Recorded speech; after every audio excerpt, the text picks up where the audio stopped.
This podcast is brought to you by Rise Make Life Work Out, a health and self-development platform dedicated to helping busy, everyday Kiwis manage their physical health and upskill their mental well-being. Through sharing relatable and practical content from health practitioners, as well as showcasing interesting stories from interesting people. For more shows, content, events, and coaching, head to our website, www.rise-workout.com.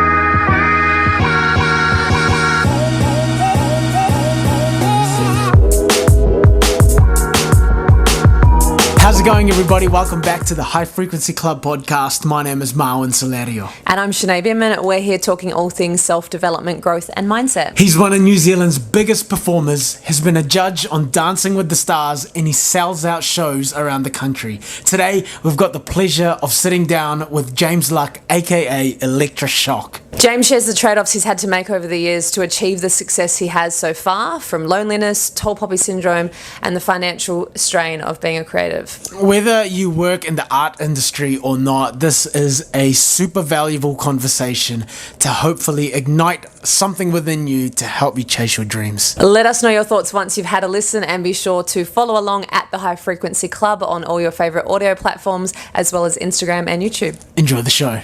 If you are remotely creative in any aspect, whatever of the arts, if you're remotely creative, Auckland has very much a glass ceiling. New Zealand has a glass ceiling for that sort of thing. Because of our size, we only have so much money to filter into that sort of world. So it's like, you can only go so big before you're then just Colin Bethura Jeffries. You know, and it's just like, what are you going to do?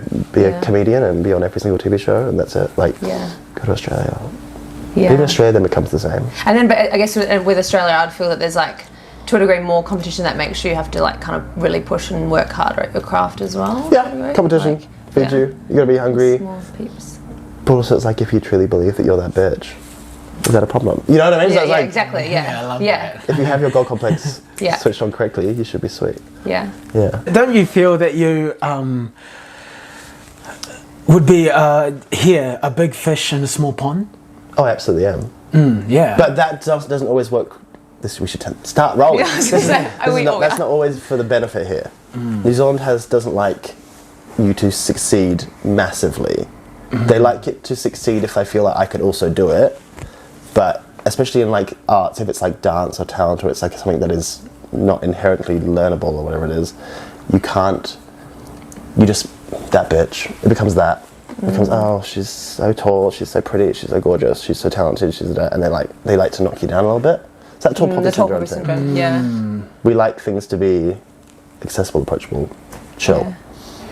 We want it to be good, but not too good to the point where I feel inferior. We worship it if it comes from overseas. If a show or a movie or a celebrity comes from overseas, we worship it, we love it, we'll all buy the tickets and go see the show. But if it's made here, your friends won't even rock up. We can see it any time. It's from New Zealand. We're a little island. You're just around the corner. That's someone's cousin. Like, it's always just, it's too accessible. You sound like you've gotten to the point where you've accepted this as a part of the journey. I don't know how to work it too. You know what I mean? You just have to play the game differently. Yeah, we are recording, by the way, just so you know. Oh, good. Thank you. How do you play it? Play humble. And you have to be humble, like you have to generally be humble. But like, you play it, New Zealand's a big networky space, I reckon. Very networky, very like who you know, that sort of thing. Way over like what you know, way over what you know. I reckon you have to play it hard and fast and keep going. You can't give up. New Zealand loves a bit of consistency. Like if you just do not stop, you'll be fine. I personally have just not stopped. I think a lot of my successes come from like just not stopping, especially in like dance and the arts and that sort of thing. A lot of people, they just quit. You turn 30, you think, oh, there's not that much money to fund it, that much jobs available. I will divert my dance performance career into teaching and maybe I'll become a physio. Do you know what I mean? And then you sort of become, you're doing your physical thing and it's still that, I still am moving, I'm still feeling like I'm connected with people, but it's not, you're not dancing for Beyonce like you wanted to. That becomes suddenly too big. You're dreaming, that sort of thing. Like people like you to chill. I have in the back of my mind that I will always be, I have a God complex. Big God complex. It's like, or a big ego. I have a big ego. And that's what makes me, I think, when I'm on stage, stand like, I feel like I can stand still on stage and everyone will go, until I want it to happen, and I will hold your attention. So it's like, that comes from the ego. The ego doesn't have to be a negative thing, the ego can be a very positive thing. But and I'm telling you all about the ego, but you can't be like, ego! That's not what people like. People don't like cocky here. People like humble, approachable community friend. But we all worship Beyonce. Beyonce is a bitch. She has to be that hot, to be that powerful. She has to have the biggest God complex and the biggest ego and the biggest fuck you, I am so much, can I swear? Yeah. Good. She has to have the biggest like, fuck you, I am so much better than you. To stand like that. Deep down, of course she doesn't believe she's better. I don't believe I'm better than anyone. We're all the same. We're all made from the same thing. But when I'm performing, when I'm doing my job, you couldn't touch me. You are nothing. And that makes me stand like that, and that makes me move like that, and that makes you go, ah! It's a trick. For people who are listening who may not know what you do, can you describe what is it you do and why do you do it? I will try. I just started calling myself a creative director recently, because I think that encompasses a big amount of things of what I do. I'm a dancer, an actor, a singer, a producer, a drag queen. As well as all of that, I also like sew a lot of the costumes, so I'm a seamstress. I'm a very creative person. I'm an artist. Anything that involves creativity, I've always loved.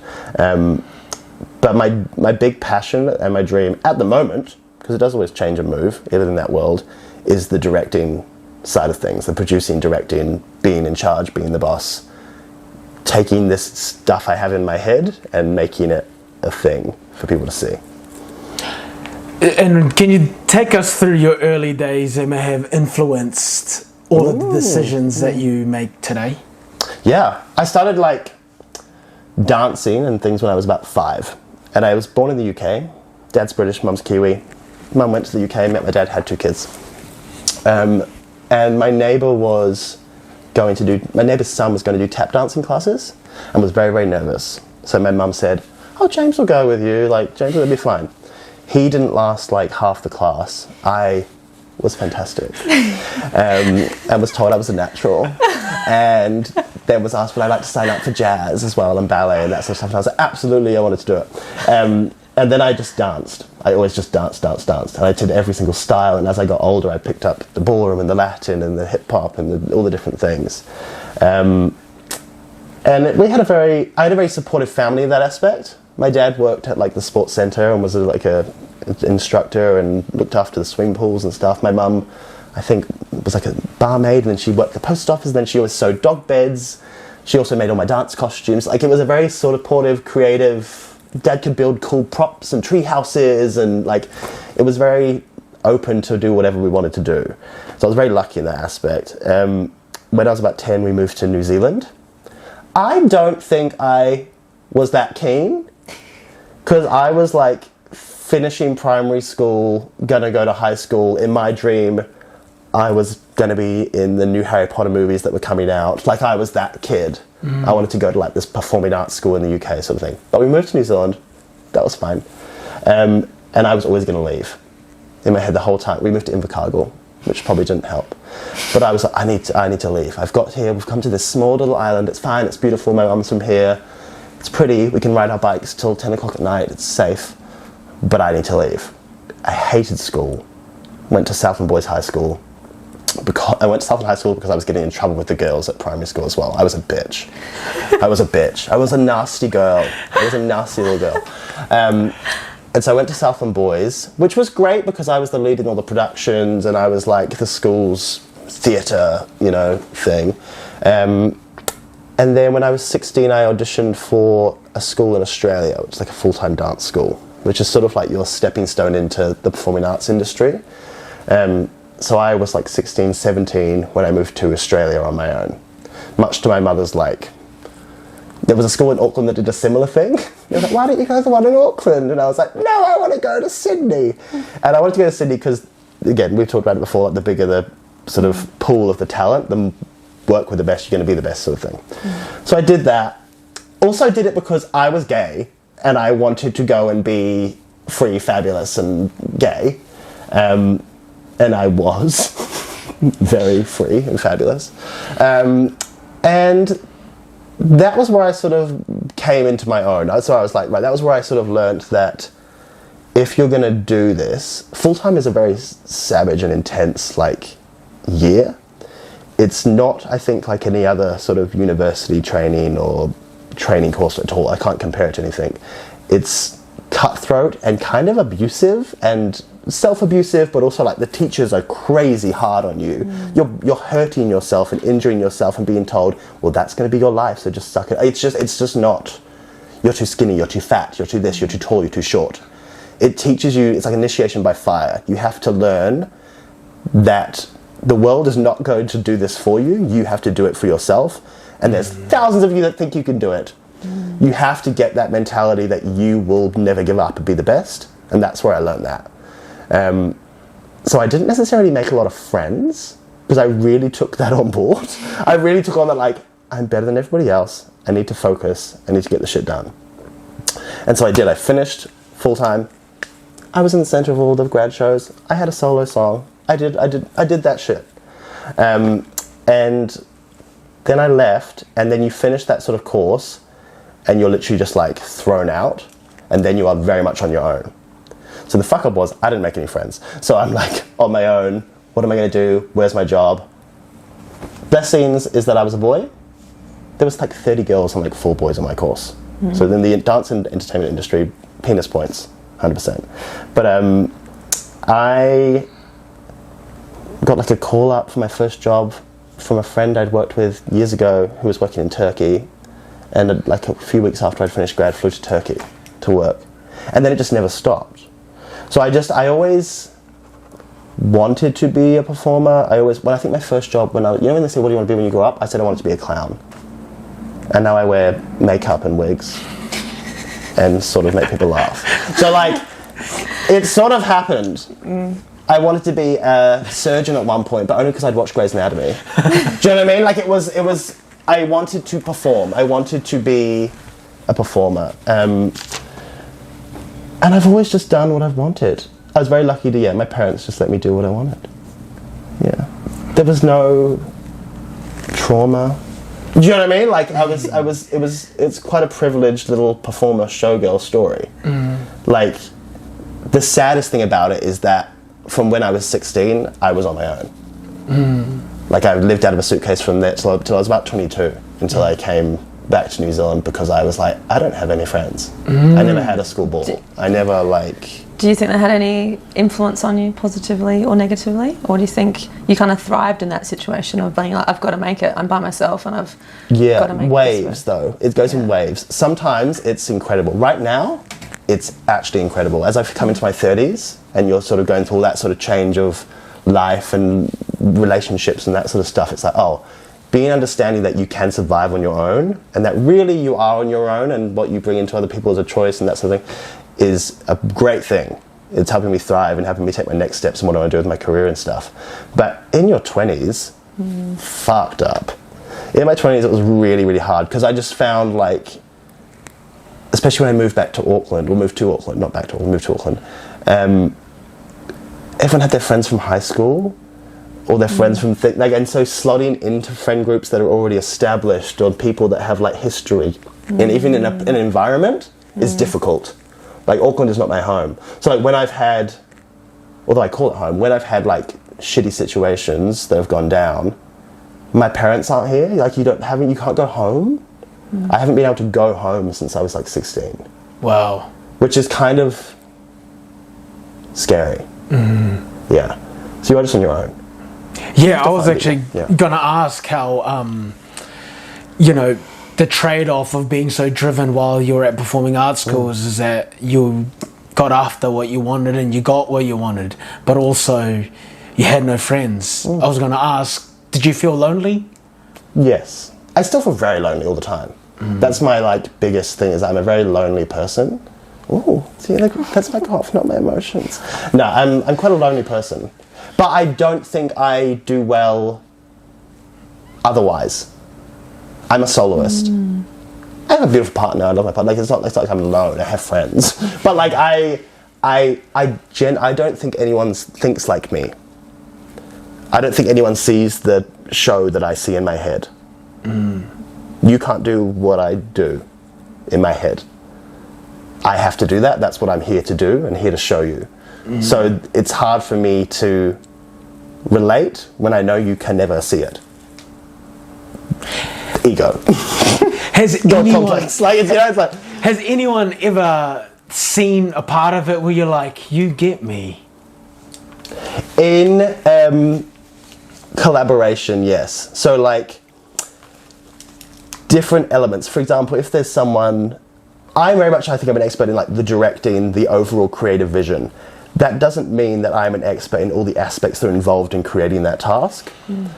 My big dream is I want to make films, I want to make movies. Mainly because the biggest stage you could ever have is a film. The biggest audience you could ever have is through a film. So, but I am not a director of photography. I don't know how to exactly frame up a thing. I know how to edit, I know how I want it to look at the end. I don't know how to use the editing cutware software, that sort of thing. So when I find someone who is like an expert in that, and they get what I'm trying to make, then there's a fabulous click.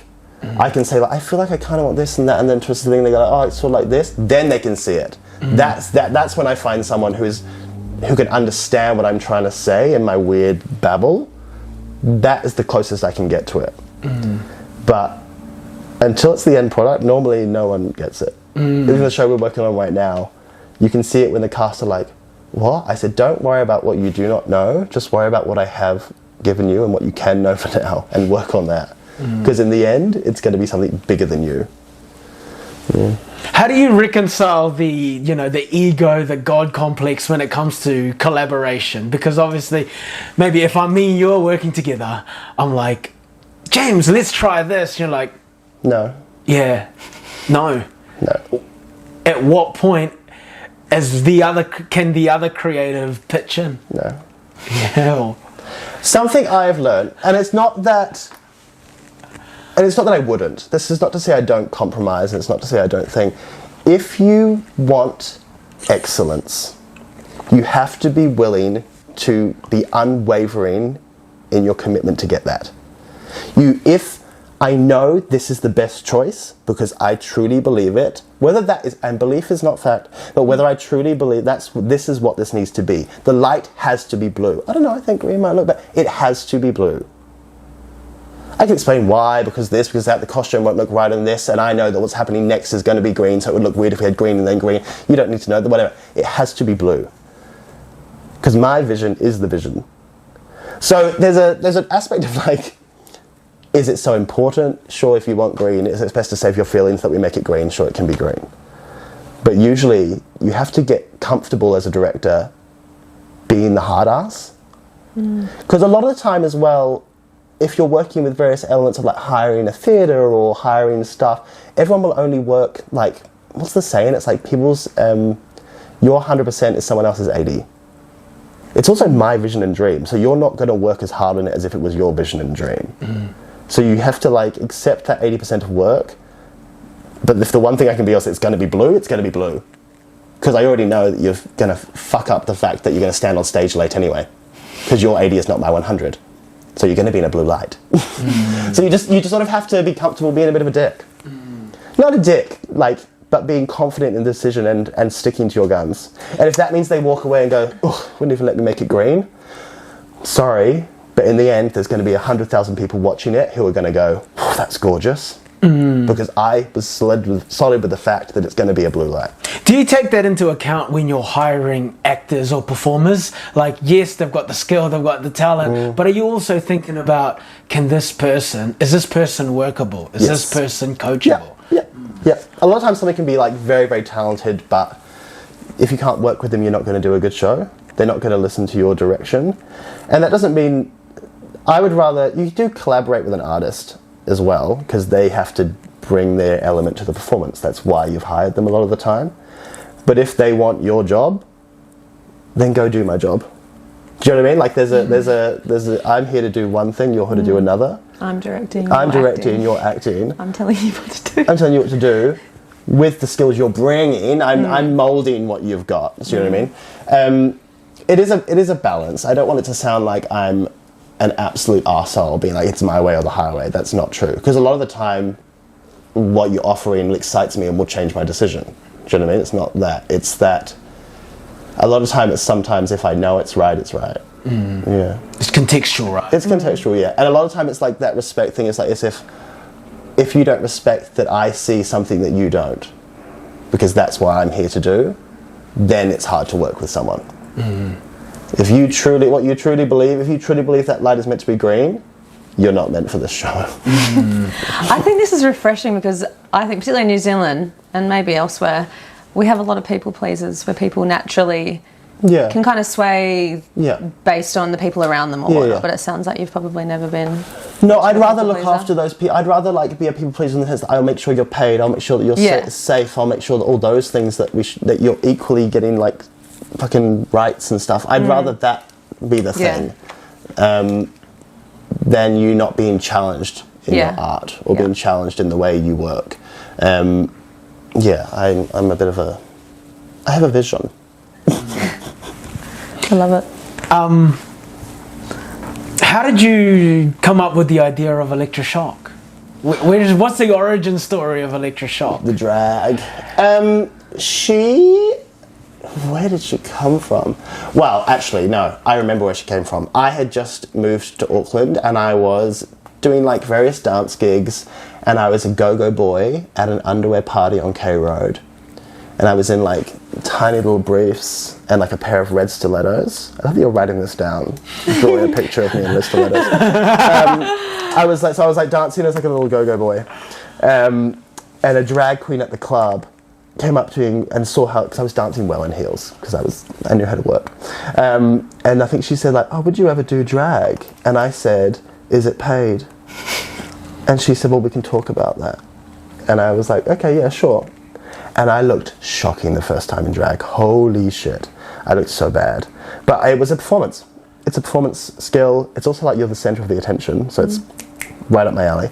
And I just did it. My first gig, it used to be that they had a bar on Ponsonby Road called Puff, and you had to do a free show at Puff Bar before you went and did a gig at like K Road. I did my first show at Puff Bar. I did Britney Spears' I Love Rock and Roll. I was in like a very tight women's like jumpsuit and a curly wig that I bought off like AliExpress or something like that. I did my free show. I walk upstairs and the owner of the bar comes up to me in front of all of the other young queens who are also sort of doing their first free show and goes, no one does a show that good in my bar for free, and hands me $200 cash. And everyone hated me ever since. But it was fabulous. And then I just was hooked on like the ego trip of it all. Like I was a dancer, I could do the kicks and the tricks, I could perform, I had that X factor that people enjoyed watching. And it just flourished from there. I looked ugly for several years. Several years.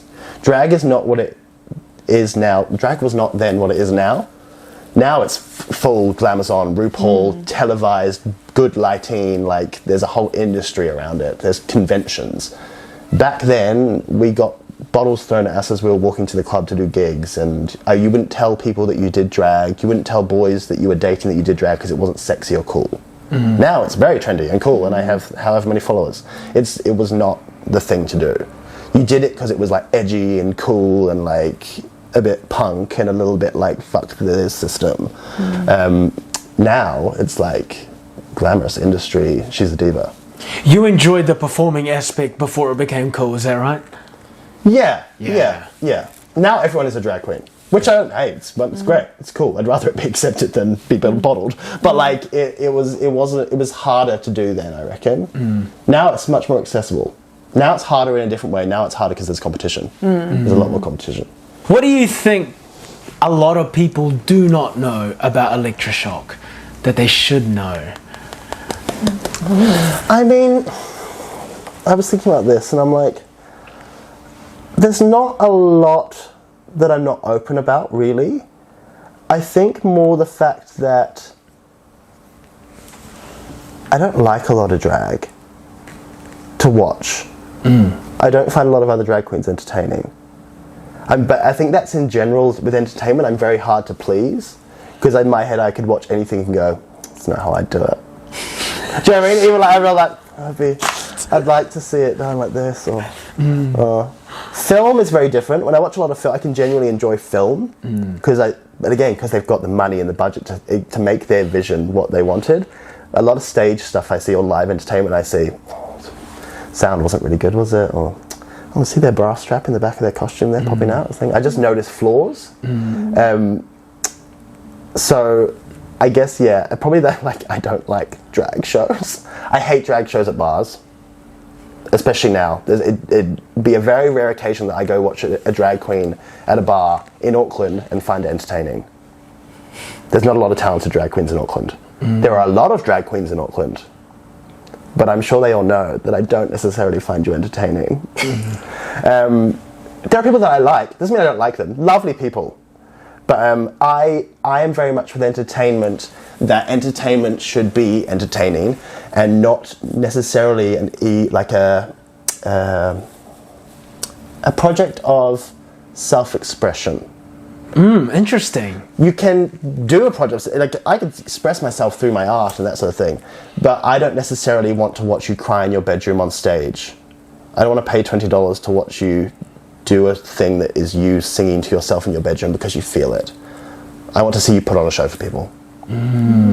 Which is not necessarily like the nicest thing. There is that reconciliation, right? Yeah. A lot of people think art is mainly just for an expression of the self, which is a part of it. It's a big part of it. Yeah. And it's not to say that the projects I don't do aren't rooted in me expressing myself in some way, but if it comes out and it's not, if you can't look at it from the outside and go, oh, this is actually just a bit awkward to watch, isn't it? You're not good at art. Doesn't mean you're not an artist, just means your art ain't good. How do you define art? Philosophical question. I mean, art is anything. There is art in anything. There is art in building a house. There's art in a television because it's molded. You know, there's art in everything. So art is all of us. We are art. Yeah, it's God. Art is, you know. It's such a tricky question because everyone's got their own meaning. The art to of, it. You know. Yeah, and I think it is just the meaning you put on something. Yeah. Because anything can be art. Yeah. Anything can. It's a value. It's the frame. It's the frame. However, art does have a relationship between the artist and the people who are perceiving it. I think what we've just been talking about, sometimes people think art is just the art of self-expression or just that, when you're right, it's not that. There's two points to it. Yeah. Yeah, you've got to consider what you want the audience to feel to understand at the end of it, or what they want to understand, That is what I think I've got good at, is sitting outside of myself.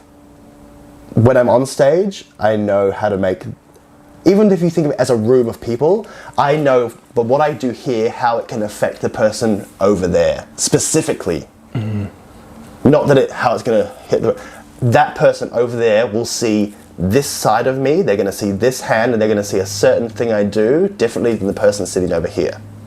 So you have to understand how you are perceived fully from the world to put out, I reckon, good art. You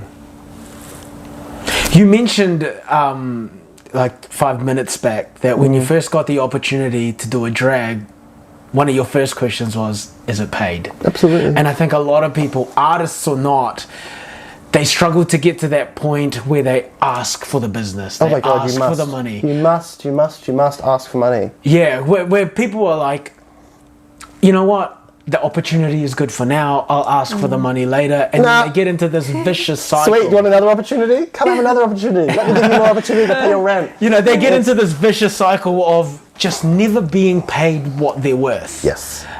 What advice would you give to people like that? Who are trying to Value hustle? yourself. You have to value yourself. What do you think you are worth? Like, you have to... I get the arts are hard. I'm not to say I haven't done free gigs. I've done free jobs. I've done, especially in my early days, lots of free work. It's part of the network connection, the training, the industry building. You have to see the value in things. In the earlier days, a lot of that value could not be money. It might be experience or connection or learning a new skill. So there is that value, there is the payoff, there's the trade-off. I'm now 31. I've done lots and lots of gigs all around the world, some very fantastic, good credits. The value trade-off now is not learning how to be on stage or learning the network or learning how to communicate or learning how to work with the crowd. The value trade-off is now you pay me. The value trade-off is I'm doing a job for you, you give me a fuck ton of money. So you have to be comfortable, and New Zealanders aren't comfortable asking for money. Our arts here suck. There's a reason we don't have a massive arts community is because we're not comfortable valuing ourselves. We're too humble to be like, I'm actually really good and worth something. You have to be comfortable like, I am that bitch, and that bitch costs money. Like, I'm doing this.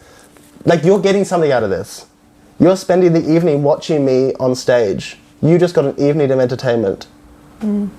What are some metrics of success for you, for an artist to be like, okay, I've got the experience. No, I'm not doing that for opportunity. This is the thing. So delusion is also the big thing in the arts. And I get it. Half of what I'm bullshitting now is delusion. You have to have an element of delusion to be an artist, I reckon. Finding that balance of when you actually should be saying, yeah, pay me $1,500 for a 2-minute number, or when you're not actually what you should not be asked. You know, like, you're actually not good enough, but you believe you are. Belief is not fact. So, again, that stepping outside of yourself thing. You have to be a good assessor, a good, like not even teacher, but you have to be able to assess what you're doing properly and honestly. I know when I've done a shit show. You know, you can feel it. You feel the reaction from the audience, like, you think.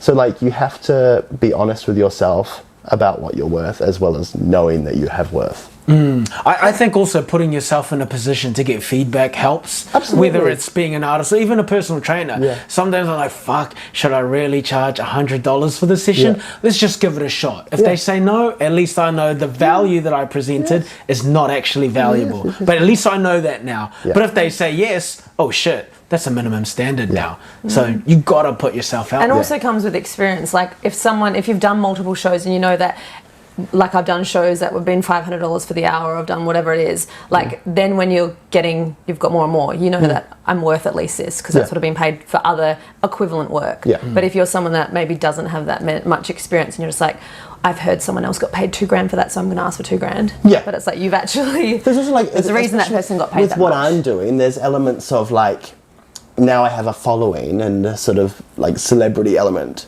There's an aspect of, like, how much crowd I will pull in and different things like that, which becomes a whole different business aspect. Then you're pulling off, like, right, what is your ticket revenue? What are you selling your things for? Cool, well, I'll be contributing this much to the event, so I require that total. If it's a gig at Spark Arena, my fee is much higher than if it was a gig at the Elephant Wrestler down the road doing bingo. Because that's 50 people, this is 50,000. You know, it's different. Understood, Like, I understand that you're not... It's having that element of business acumen and understanding that you're only going to be making $3,000. Cool, I'll take 1,000. Then you're going to be making $1 million. I want half. You know, like, so it's... You've got to have some business acumen, I reckon, as well. You can't just rock out there being like, I've just finished college and I know that drag queens get paid $2,000. I'm going to charge you $2,000 because that's what I charged at my last gig. That doesn't work for us. Like, it's fine. And you could make the choice, and I often do, I don't take the $400 gig. I don't want... That's not the... and it's not to say that I don't need the $400 either. I don't work all the time. But I've sort of started making a decision where the place I want to put myself in business-wise and performance-wise is that higher bracket of work.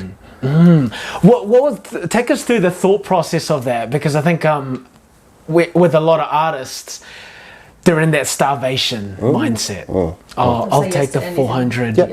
I'll take the 100. And that comes at a trade-off of really fucking up your self-esteem and not knowing your worth, right? No, fucking up your self-esteem majorly. I love that you brought that up, because it is. You're if you're charging yourself $100 to do a show that you absolutely could be getting $300 for, and should be getting $300 for, also just cost of living. Like, you know what I mean? Like, if you're spending an evening, at least be charging yourself an hourly minimum rate. Think of it that way, at least. I forgot the question. Yeah, shit. Now I've forgotten it too.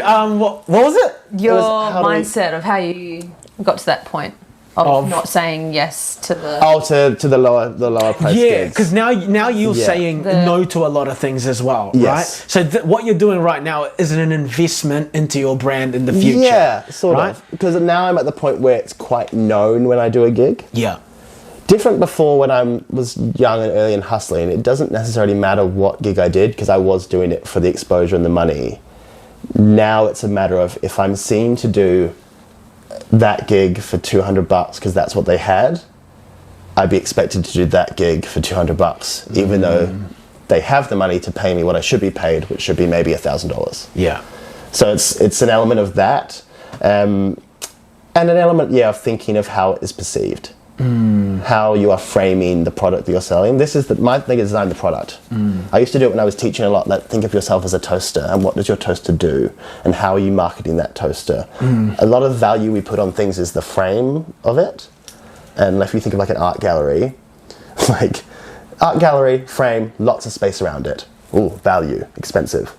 When you go into the Apple store, and there's iPhones. One thing Apple did differently is they made their stores very sparse, and like there's the iPhone and like feet around it, and there's only the one there. It's like the scarcity of it adds value. The fact that it's been given this space in the store gives it value.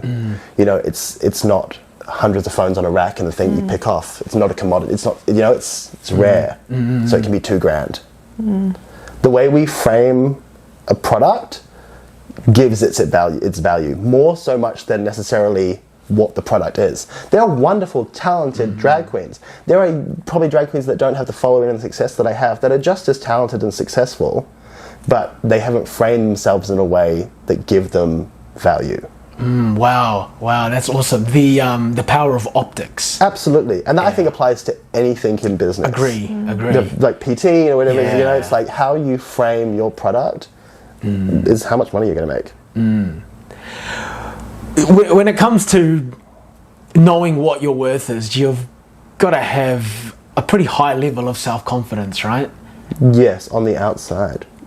I was going to ask you, first of all, what does that mean? And secondly, how do you build your confidence? How did you build your confidence? How do you continue to build your confidence? Sorry, that was like 4 questions. No, it's fine. It's good. I don't think I'm a very confident person inside.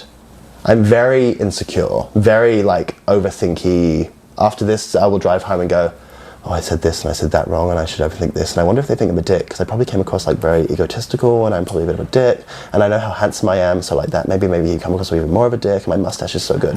Like, it would just be like, you know, like you overthink all of it. I overthink conversations I had 10 years ago, constantly. And what if I see them again?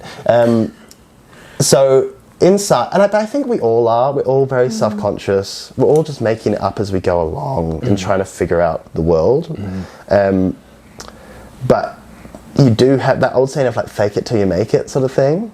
You have to just put it on. I put it on a lot as a sort of defense mix. Otherwise I'm going to do here, sit here and be like, I'm really actually just a boy. I'm a 13-year-old kid. I'm a child. We all are.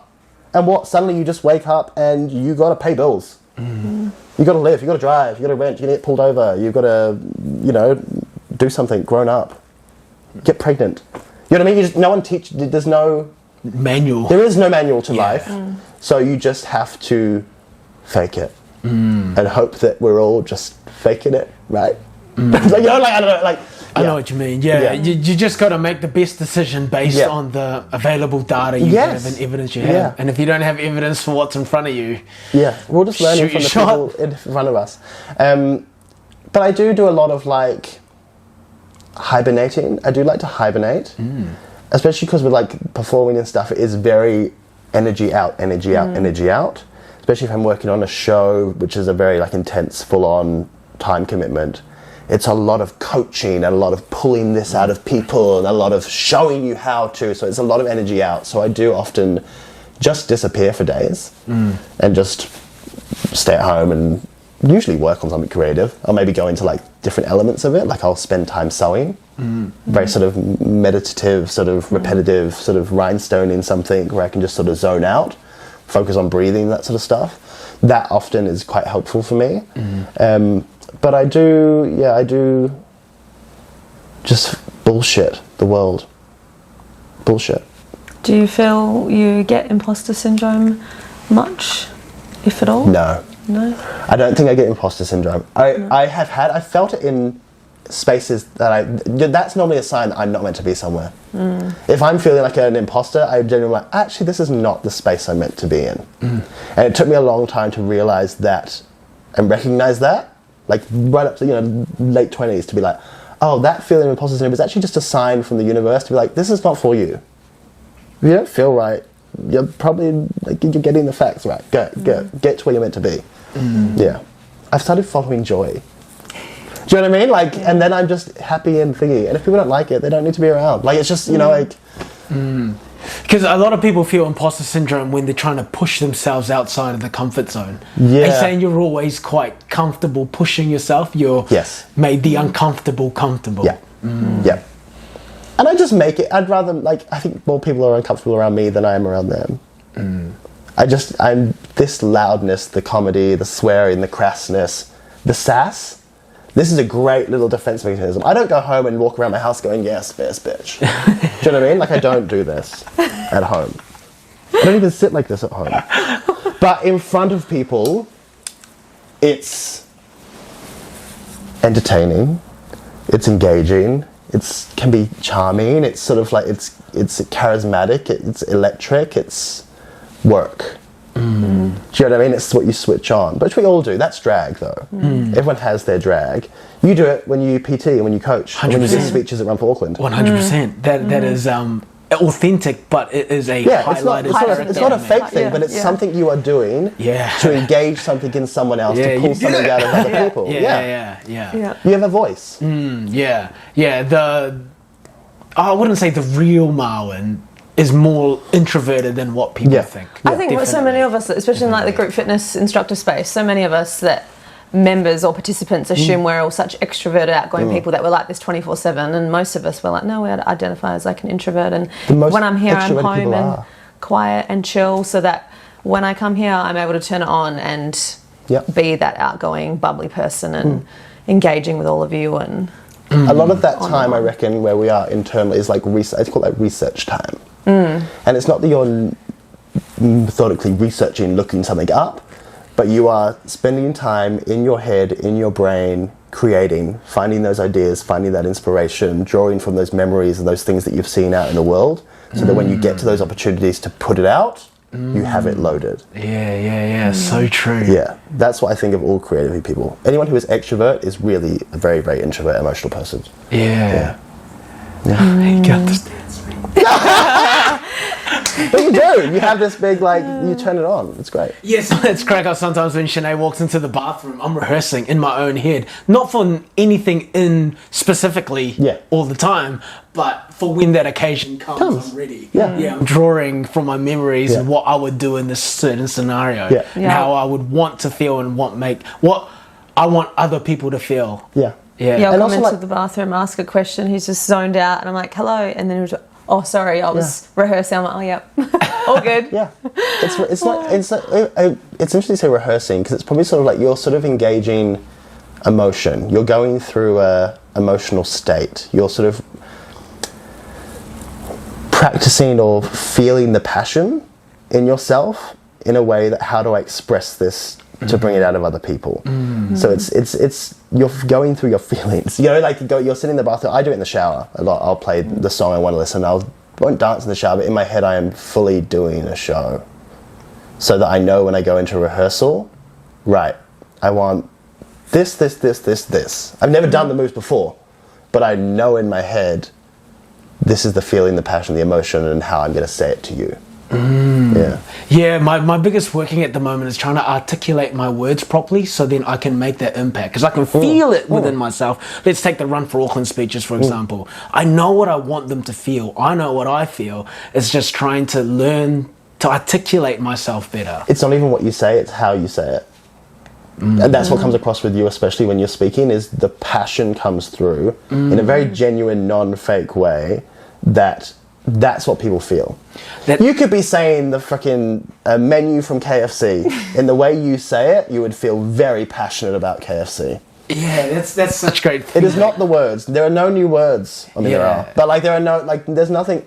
What are we saying? Like, do your best, inspired, 1% better every day, you can be great, look after yourself, love yourself, look after each other. They're not new phrases or words. It's who and how you're saying it. Yeah, my worst performances are when I try to sound smarter than what I am. When I'm trying to use words. We're not smart. We are bodies of flesh who are going to die in 50 years and go into the ground, and someone else is going to wake up and do it all again. It's nothing here is new. It's just... The only thing we don't understand is who we are and our little souls, if it's what, and it's like how you share your soul with other people. You share your soul beautifully, and it's not what you're saying; it's who and how you're saying it. That means a lot coming from you. Thank you. Well, I'm just a bitch. How do you not get paralyzed by your overthinking? I do. I often, and as I've got older, I've actually become a bit more risk averse. I used to be I would have a show idea. Let's go put it on. Yeah, sweet, let's grab some people. Let's just swipe the card and pay for this and hire the studio and hire the theatre, da-da-da. As you get older, you get a partner, you get a house, I don't own a house, but you have rent to pay, you have all these responsibilities that make you become risk averse. You learn the dangers of the world, and so you're a little bit slower to jump. So I think it's a bit of just that. The more you know, that sort of thing. Sometimes you wish, and I've worked on that lately, just being like, I have to just get back to jumping in, because I know I can. You just stop thinking about what could go wrong. But yeah, when you're overthinking I also don't think is a bad thing. Like, I really am just analysing life and analysing people. The trouble is when you spend too much time analysing life and analysing people and you're not engaging with life and people. So it's just a matter of, like, getting out of your head a little bit. But yeah, I think it's just that risk-averse thing which more that stops me than anything. Yeah. You said before that you are the product. It's the same with personal training. I am the product. How do you take care of yourself? Which is the product. Because so much of what we do is for others. So that is generally the priority, is like putting out that energy, which is exhausting. Sometimes you have to be quite harsh with yourself and be quite selfish, which is really not self-care is not selfish. That's the big illusion, but I look after myself probably by learning to stop. I think when you're younger, especially in the arts, because it is so competitive and like you've got to get the job, there's only so many jobs, you go to the point where you burn out. I think when you get older and you learn more about your health, learn about the way things affect your body, learning to stop when you need to stop. Getting yourself into a position where it's safe to stop and you're able to stop, that's a whole other job, which I'm very lucky, to have a supportive partner, have a thing where, like, if it's say no to a gig because that's not going to benefit me, not going to be good, that I can. Go to the gym a bit, eat right when you need to, listen to your body. All of the usual things, really. Physically, mentally, waves. Mentally, waves. I've gone through periods where, like, I just have shut down. I had a dance studio which I just did not manage financially very well, liquidated, lost everything I'd ever saved up, and lived in my friend's parents' garage for like 6 months and just disappeared. Thought I would never come out again. But I just started. First I came out in drag again because it was a mask and a little disguise, and I felt like sort of safe in my little mask thing, and then eventually James was like, oh, for fuck's sake, no one even noticed.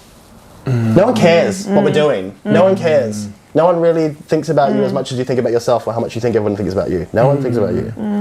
So it's realising that probably has been a big protective element for me.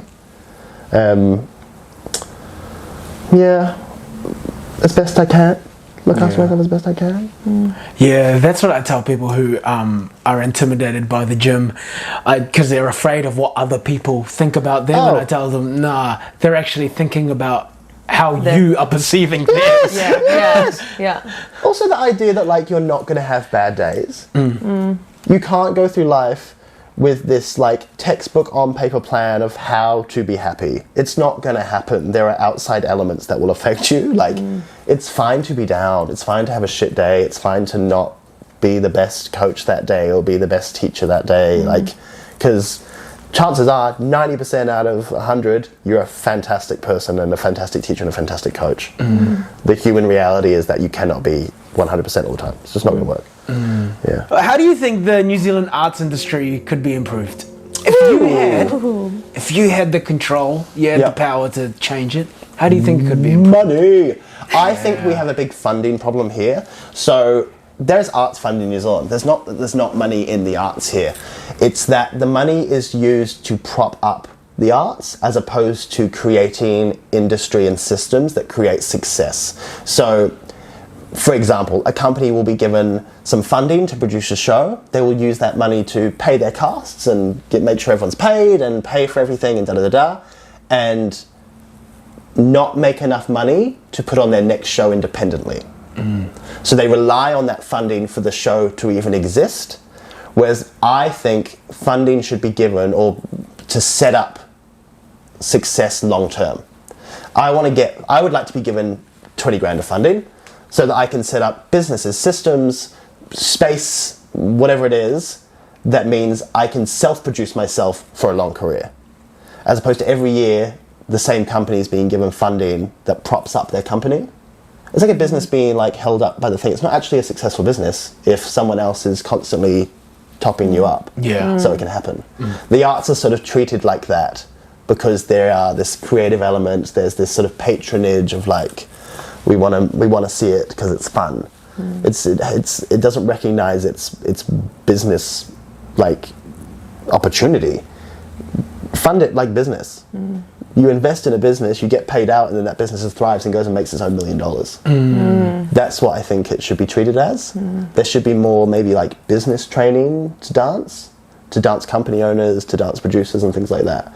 So that when funding is given, it has long-term lasting effects. It's a sustainability problem. Because I have friends who own production companies that put on like short films or theatre shows, and their lifeline is funding. They can't do it without funding. Which then I go, if for so many years you have been receiving this funding, what have you been doing with it that you can't now make your own stuff? My question when you brought that up now is, were they meant to be saving some of that money for then the future?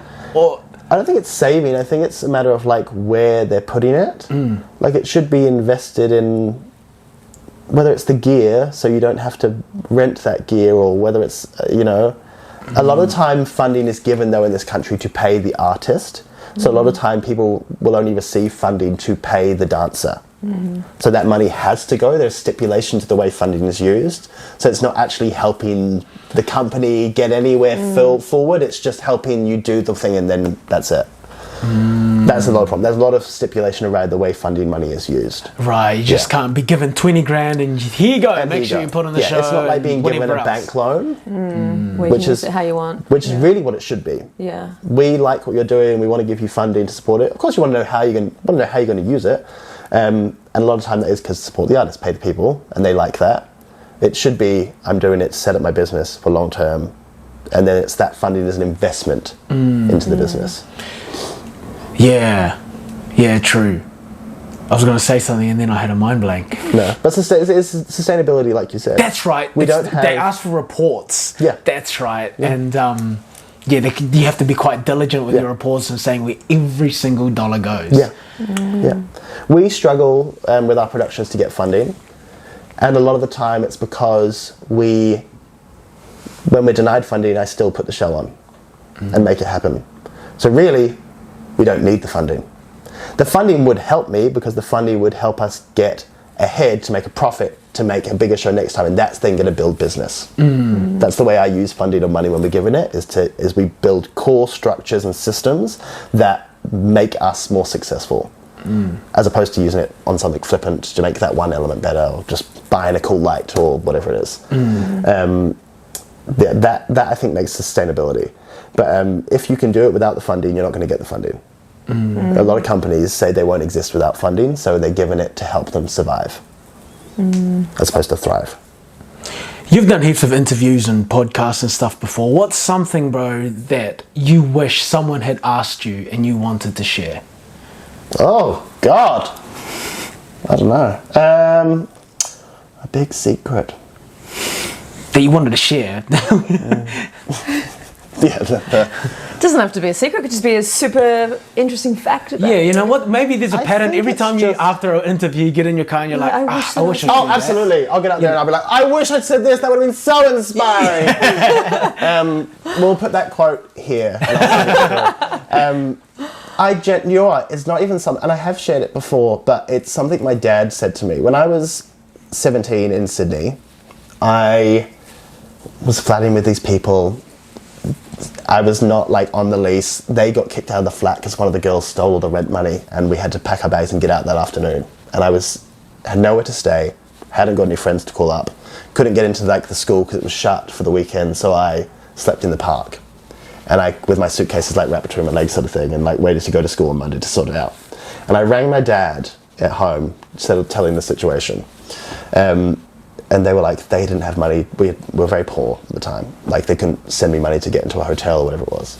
And I was like crying. When do you grow up? Like when does it all click? And my dad said to me, like, it never does. We're all just making this up as we go along. And we're all just figuring stuff out. And if you remember that, it takes a lot of pressure off life in general, and off the way you perceive people and the way you receive people's actions towards you and stuff. No one really knows what they're doing. We're just copying and trying our best.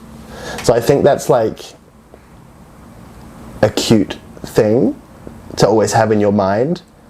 And a cute thing that I hope people probably will remember when they listen and think to some of the things I say, because some of the things I say can be quite harsh and cutthroat, and a lot of it is in the aspect of comedy and entertainment. But I'm just making it up as I go along. I'm just trying to figure it out. I want to be a successful little pop star, dancer, drag queen thing, and be happy. That's really the root of it. So yeah, and I'm just making it up. Last two questions. You've got a show coming up, bro. Please plug it. Please let us all know. Where can we find it? When is it? How will you get tickets? I have to remember. 1st to the 10th of February as part of Auckland Pride Festival, we have Night of the Queer. You can get your tickets through iticket.co.nz. It is an intergalactic immersive theatre experience with nudity and burlesque and cabaret and drag and most importantly, me. So do get your tickets. It's very affordable. It's a big party. Dress up, come get crunk. Like, you will not be disappointed. And for future shows, how do we keep in touch? How do we keep up to date? Absolutely. You can follow me on Instagram at the real Elektra Shock, or you can check out my website, electrajames.com, or you can just probably see me on like TV or something. Yeah. James Luck, everybody. Thank you. Thank you.